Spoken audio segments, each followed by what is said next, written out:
ভাই কারে খোঁজ দিয়ে আছে? এই যে আস্তে কথা কই, কিস্তিওয়ালা ভেড়া আইছে। কি ভাই কিস্তি দেওয়া লাগবে তো ইয়া তোমার দিকে পলাইতে আছেন? আরে না ভাই, আমি তো পলান টুকটুক খেলতেছিলাম। ভাই এই যে আপনাকে পিছে ছড়তে ছড়তে এই কিস্তির টাকা ওড়াইতে ওড়াইতে মোর প্রতিদিন মেন্টাল ব্যায়াম হয়ে যায়। আপনি যদি এই ব্যায়াম ভালো মতো করতে চাই ট্যাপ জুজেন গে। কোথায় যাবো? পাবনা। কে ওখানে যাই কি করুন? পাগলা কারো তো।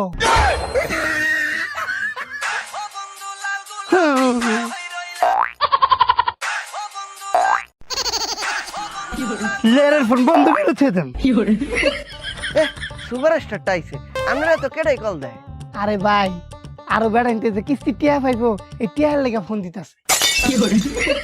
ভাই এই বক্কর চক্কর কথাবার্তা রাখিয়া মোরটা হাড়া দিয়ে দেন, মুই চলে যাই। আচ্ছা ঠিক আছে, আপনার কয় টাকা কইন? আপনার এই মাসে কিস্তি হইতে আছে 2111 টাকা। 2111 টাকা। এই যে ভাই ধরুন। হ্যাঁ এই মিয়া এটা কি দিলেন একটা? হ্যাঁ ওরে ভাই এটা তো কিস্তির উদ্বোধন করলাম, বাহিটা কালো দেখবাম।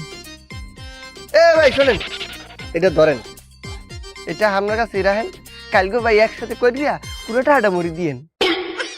ঠিক আছে, আপনার টিয়াটা আমার কাছে সেফ থাকলো।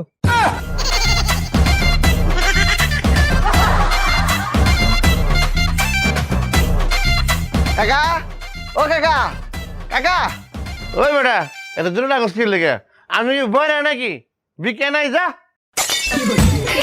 ওটা আমি ভিক্ষে চাইতে নাই, সাহায্য নাই যা আমি ভিক্ষে সাহায্য কিচ্ছু চাইতে নাই, এই কিস্তিটা হারা দেন। কিস্তি হাই কিস্তি, আপনি যে 6 মাস আগে কিস্তিটা নিয়েছিলেন এই কিস্তিটা হারা দেন। হ্যাঁ আমি চাইলাম কিস্তিটা আপনি কান দেন কা? কিস্তি দিব কেমনে? কে হাত দিয়া? আরে হাত দিয়ে যে দিব, কদিন আগে আমার পোলাটা মারা গেছে। তো কিস্তি কি আচ্ছা ওই কাকা মানুষ তো সবসময় বাচ্চা থাকে না, থাক মন খারাপ করেন না, কান্নাকাটি করেন না, আপনি কিস্তিটা আড়া কালকে দিয়েন। ঠিক আছে, কিছু টাকা না কালকে দিয়েন।